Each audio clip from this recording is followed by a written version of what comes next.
I can get through today's review, which is The Thousandth Floor by Katharine McGee.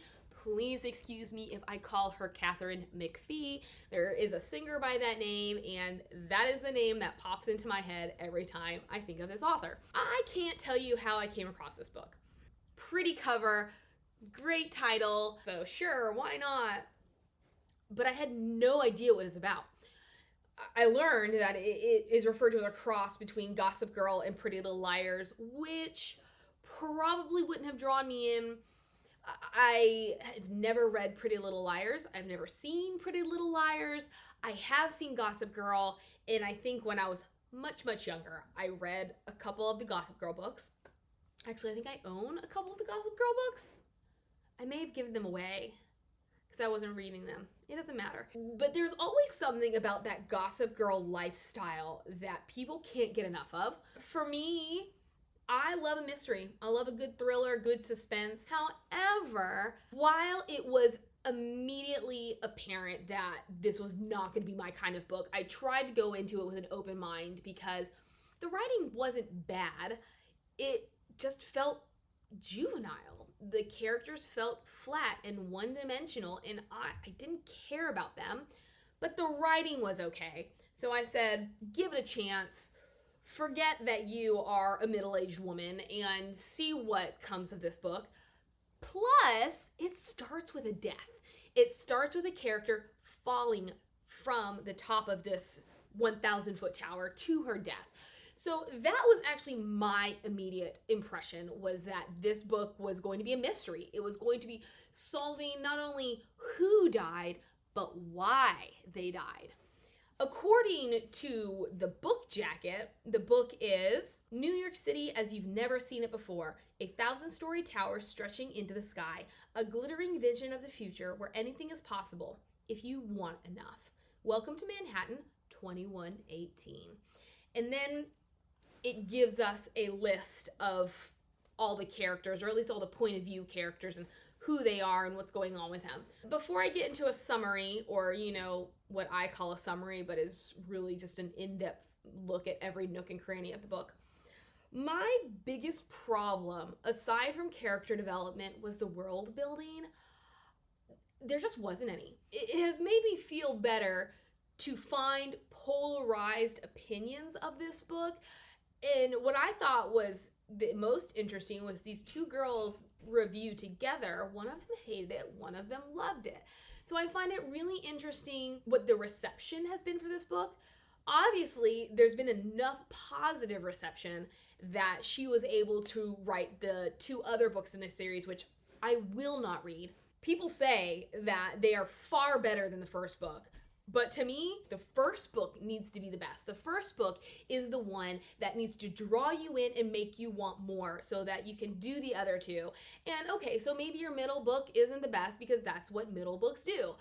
And wherever the third one falls, it falls. But I'm like, the first one needs to make the impression. And this one didn't make an impression on me enough to say, I'm going to read the next two.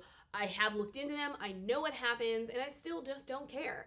Because it's essentially about rich kids who have secrets, have bad behavior, and get away with it. As much as I was bored by this book and I was really ready for it to end, I liked the end. I thought the pacing of the end, I was like, okay, so, and it's probably because I knew we were eventually going to figure out who died and why.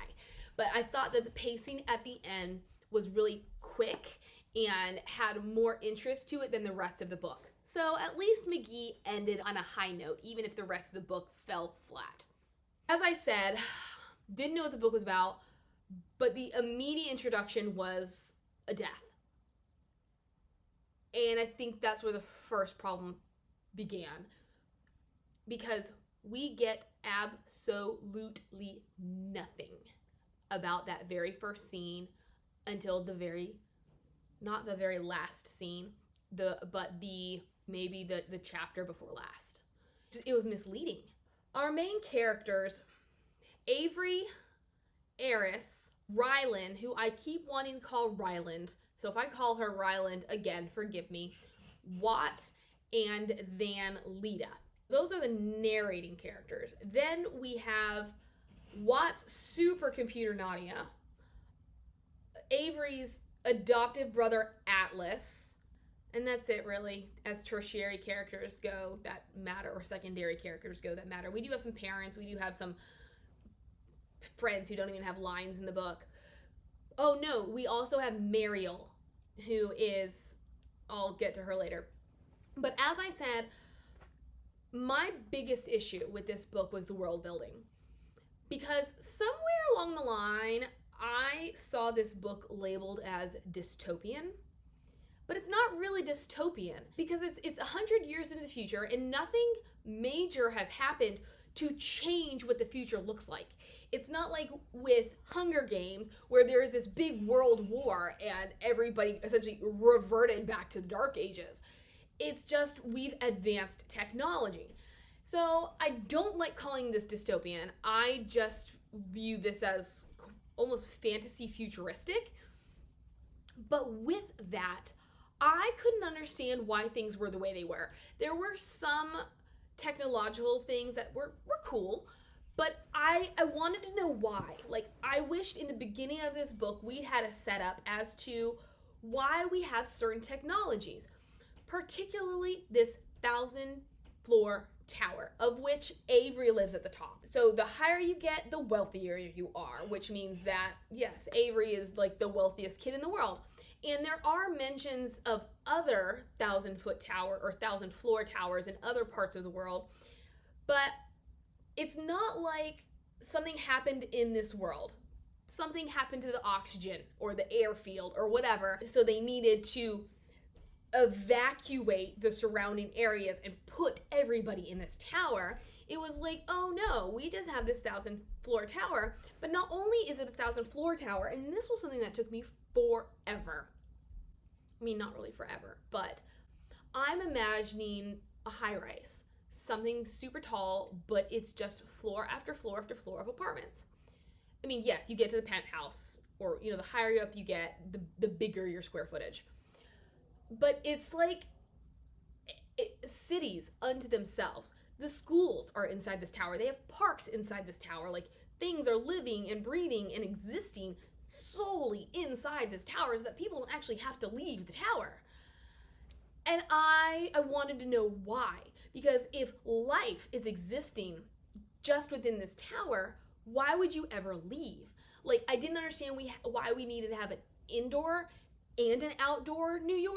Somebody made a really good point about the fact that to live in this tower means that you're of the elite. So why is it that the lower in the tower you get, the poorer you are and the worse the conditions are? For me, I would think to live in this tower means you have it made. And if you don't live in this tower, that is when you are living in poverty. And that is when people are looking down on you. I don't have a problem with the concept of hierarchies, but it did not make sense to me why this tower is such a luxury only for it to be hierarchical. Just going into all of the other advancements, I know a lot can be done in 100 years. But I felt like without a major catastrophe, without this major event forcing these people to change their ways of life, why are things so drastically different?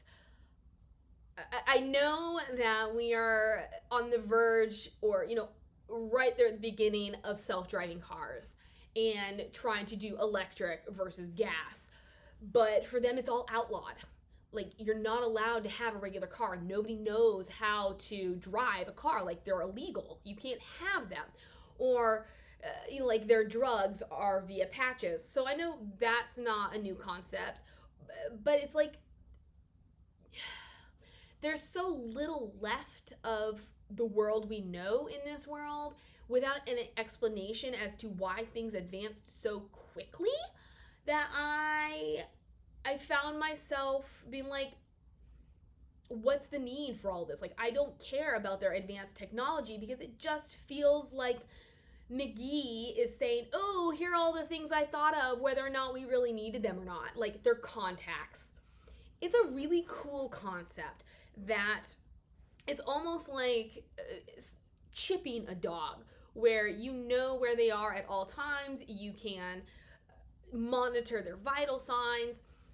And it's taking our obsession with social media and screens to the extreme, in which they wear contacts, which I don't know if these contacts are surgically infused onto their corneas or if it's things they have to take out, like my contacts every month they just wear out, which reminds me I need to change my contacts. But they send text messages through these contacts, they look up things on the internet through these contacts, they have phone calls through these contacts, which also means that they have earpieces, which, so they're ear antenna.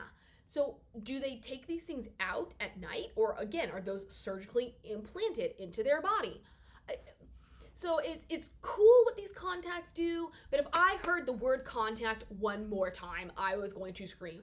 I got it. I got the message that this is how you handle your business, via your contact. It was just overemphasized how the technology that these people are using and having.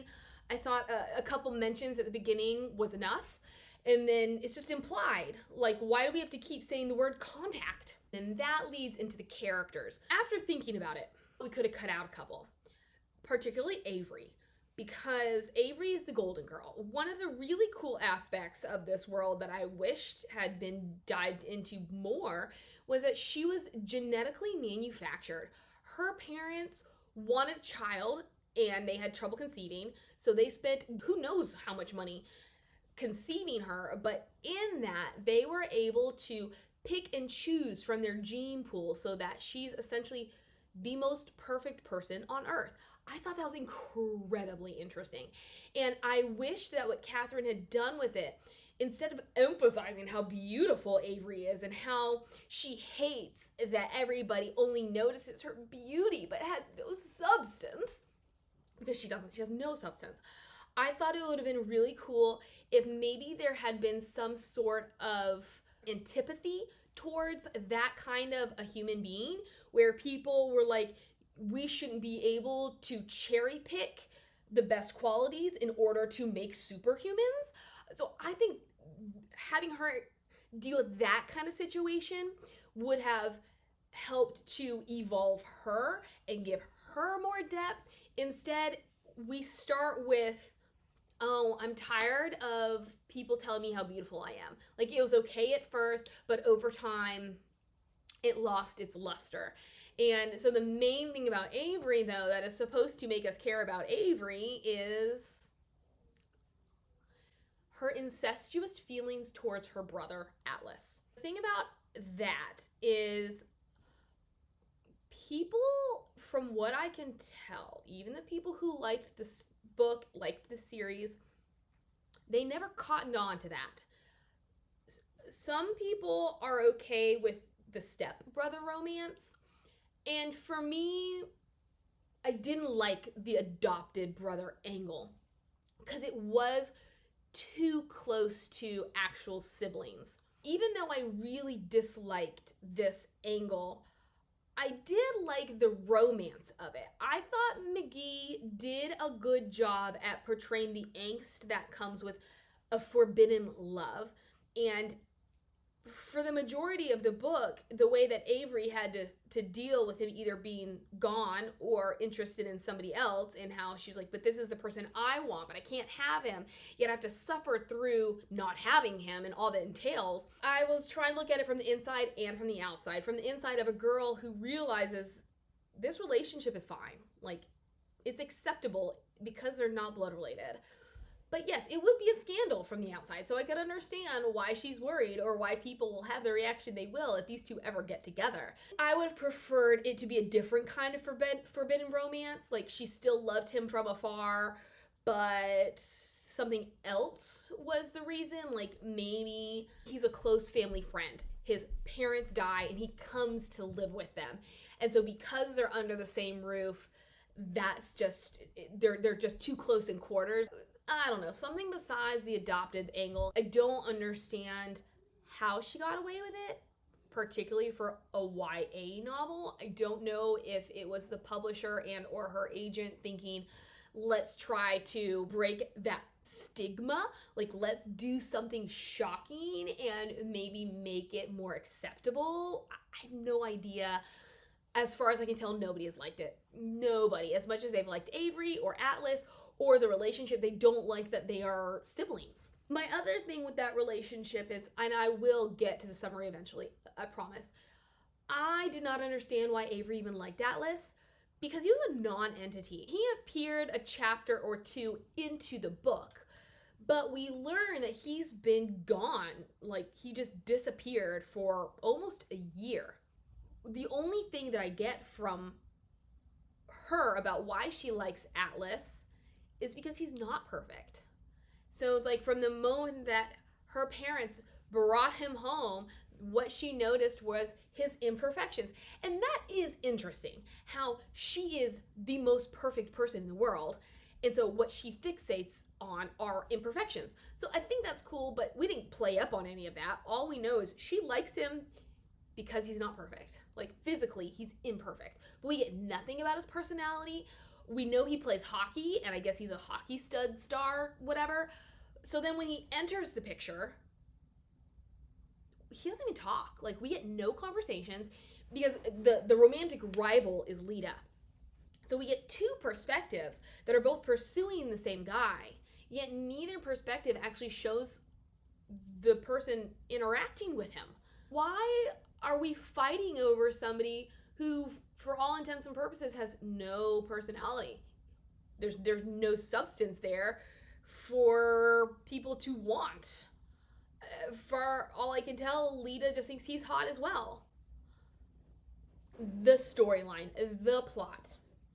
Oh, but actually, this all started, this whole Avery, Atlas, Lita starts because we have too many characters. Not that their storylines are bad, but overall there is no plot, and overall their storylines don't overlap enough to get to that penultimate moment where the person falls off the tower. Bad world building, no plot, and then there's too many characters to delve into each of the way they needed to be delved into, which now will lead me into my plot summary. We have Avery, and we have her best friends, Lita and Eris. Sorry, I want to call her Ansley, and I was like, that is not her name. Eris. And then we learn about Watt, who is a hacker. Rylan, who is poor. She is of no consequence in this world of the tower. She works a dead-end job.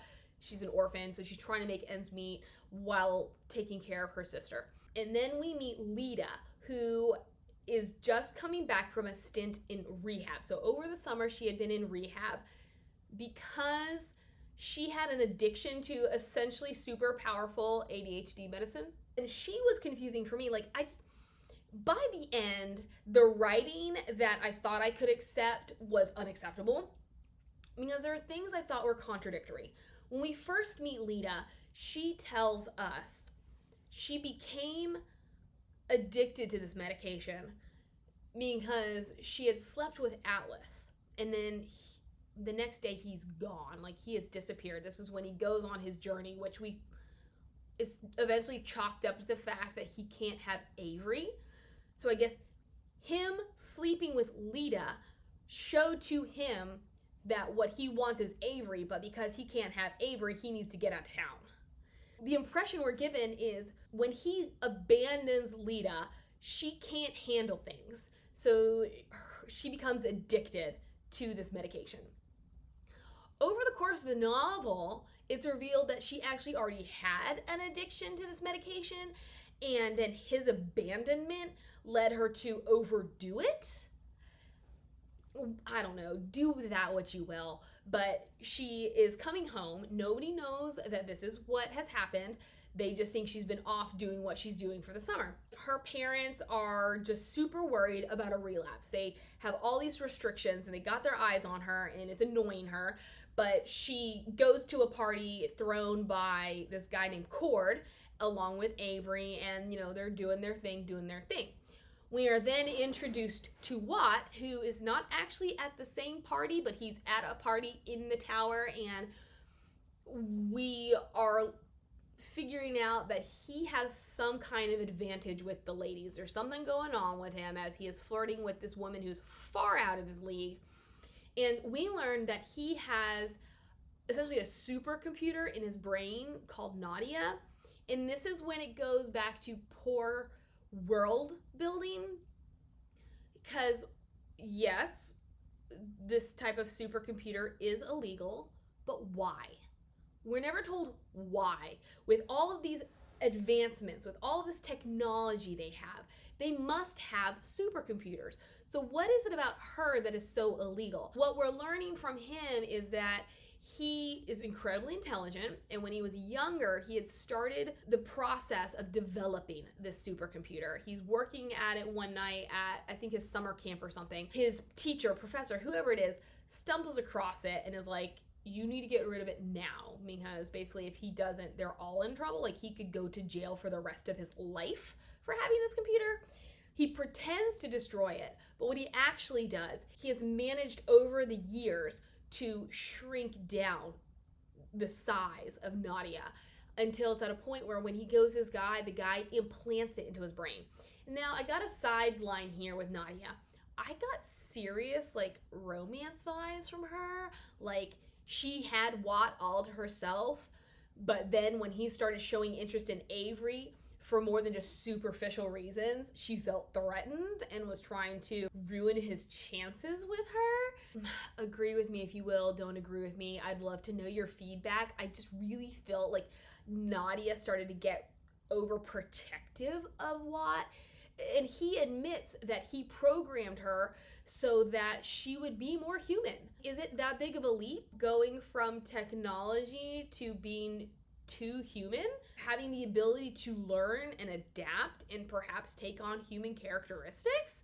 So I thought that was really weird. So not only does she help him with the ladies because she's able to read body signs and look people up, and so know what goes on with their feed so that he can know how to talk to them, what kind of drinks they like, those kinds of things. But he's also a hacker, and so he uses Nadia to earn extra money because he is also poor. And this is how he meets Lita, because Lita wants Atlas, and she's like, I need to know as much about him as possible. So via like the dark web, she hires Watt. Then we have Eris. Eris is getting ready for the same party that Avery and Lita are at, and we see her getting ready in her fancy apartment with her super rich parents, and she is stealing her mother's priceless stained glass earrings because 100 years in the future they have unbreakable glass. So the fact that her mother has actual glass earrings makes them invaluable. And then she walks out, and she's just obviously very superficial. And then she walks out into the living room, and her dad is like, you're not wearing those. And her mom's like, why not? And I'm like, now we're gonna have an issue. Which, can I tangent again in saying, I didn't like the third person narration in that we would go from essentially being in the characters' heads to very close to pulling back and the narrator being like, oh, well, these are the parents' names, and now we're just gonna call them by their names.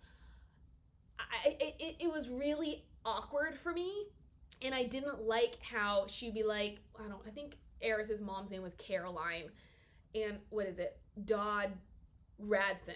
So she'd be like, Caroline Dodd Radson stood in the doorway looking glamorous. That kind of stuff. It felt really forced and unnatural, and I anytime we dealt with a parent, I didn't like how we referred to them by their first names because it just didn't feel natural to the storytelling.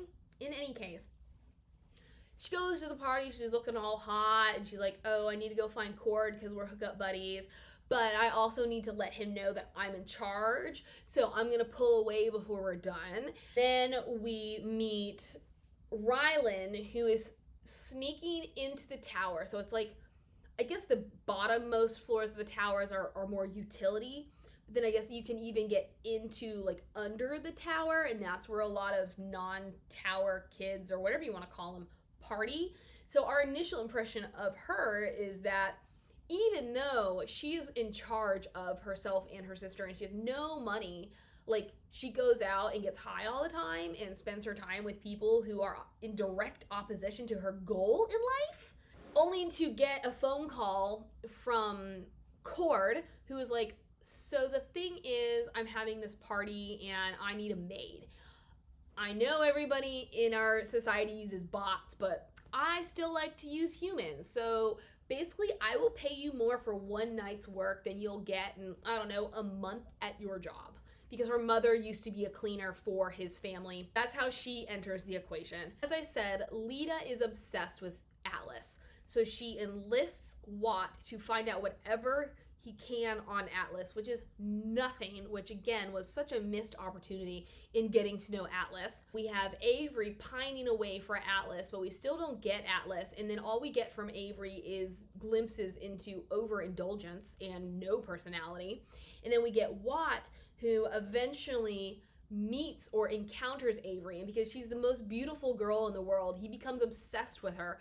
So then he starts trying to pursue her, but obviously she is not interested because all she wants is Atlas. We have Eris. So I thought Eris was actually my favorite of the characters. I have mixed feelings on Lita, which I'll get to, but I thought Eris was also a huge missed opportunity because what happens with her, she's really wealthy, and we are introduced to the fact that her dad is prepping to leave her as his heir in his will. But in order to do that, she has to do all these things, which includes a blood test. She gets home from the party and all is not right in the state of Denmark. The blood test had come back proving she is not his daughter. Here's something else that I completely misunderstood. I was led to believe that her mother got pregnant soon after getting married, and so, or was pregnant around the time she got married, and this is why she didn't know if Eris was the daughter of who she'd grown up believing was her father, or if she was fathered by this other unknown gentleman. But then we get further into the story and we learn, so here's a spoiler, which this whole thing has really been spoilers. Eris's biological dad is also Lita's dad, which is how things end up in the end going the way they do. But we are told the backstory is Eris's mom and Lita's dad had known each other and been involved with each other decades before when everybody was poor. He goes back home to Indiana or whatever flyover state he's from, Iowa. At this point, the mother meets the dad, and what is his, Anthony or something, whatever his name is. And so then when Lita's dad comes back, he is married with a child, and then Eris's mother is married, but not with a child. So it's not until she gets pregnant with Eris, and then the dad and his wife get pregnant with Lita, that apparently the affair has occurred. So I thought it was really confusing, and I didn't like that aspect so much. I would have preferred if it had been a true misunderstanding, like all of this happened because the mother had slept with somebody else only to then meet her then husband. And so it wasn't like she cheated on him, but she never took the steps to figure out who the paternity was. Because she wants to prove that she was good intentioned in marrying her husband, Caroline refuses to take any money from him, and she moves herself and Eris down to a really low floor, but Eris is too ashamed to tell anybody. In this storyline, I thought a missed opportunity was her dad. So, okay, the big thing that I thought was a missed opportunity with the storyline was that we didn't really focus on the loss of her wealth.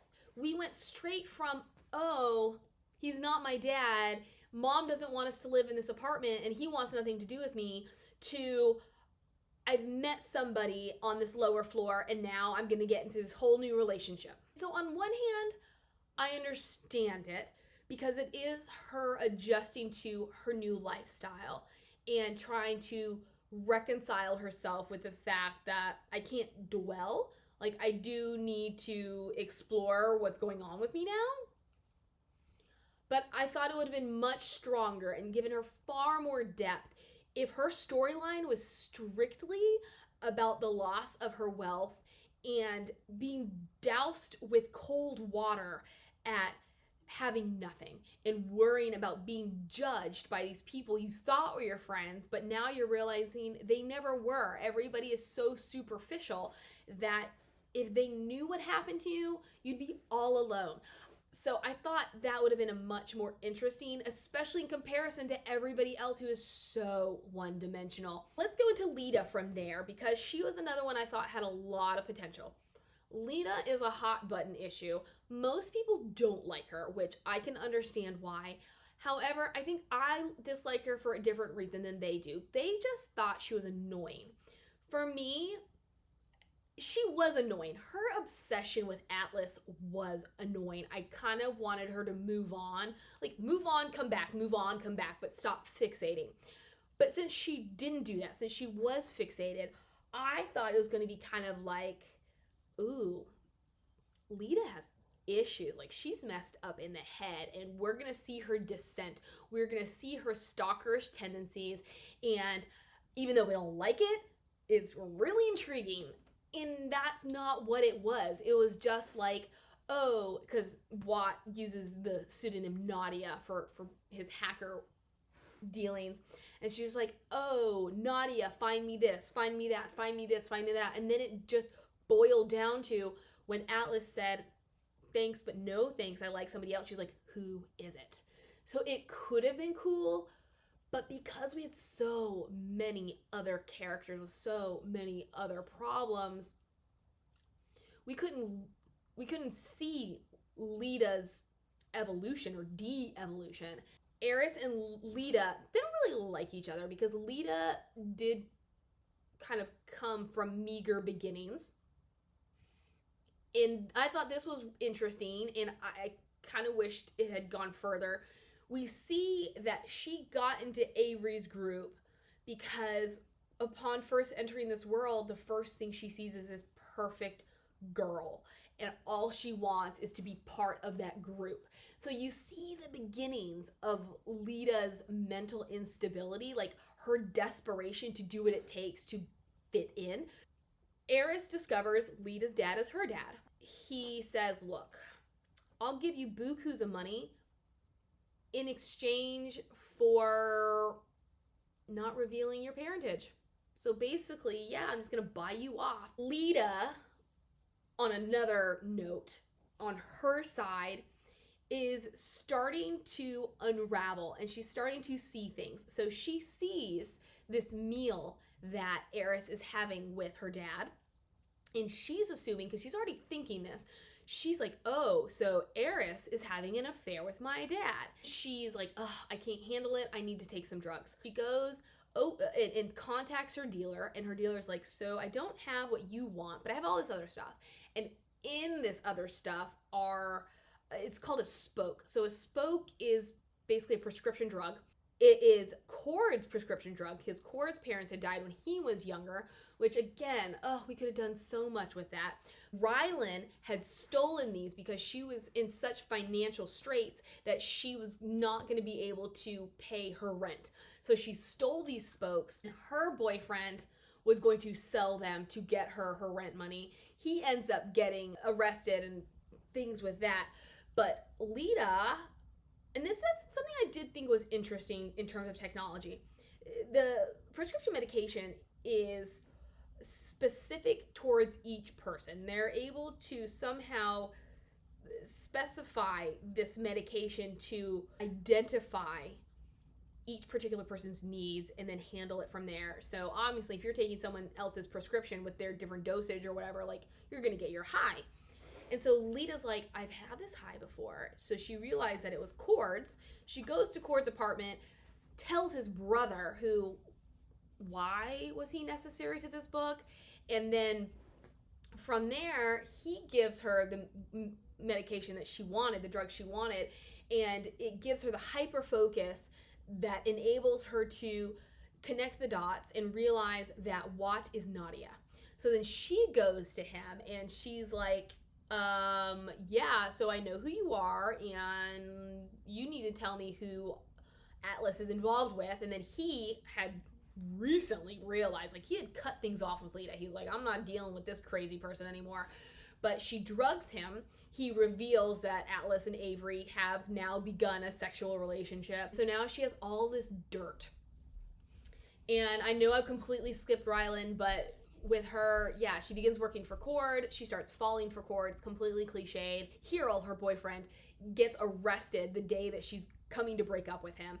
And then when she goes to visit him, he's like, so basically I'm going to blackmail you into taking my stash to my drug dealer so that he can give the money for bail. And then the drug dealer is like, there's not enough in here. And so then she has to go back and steal more from Cord, who sort of catches her again.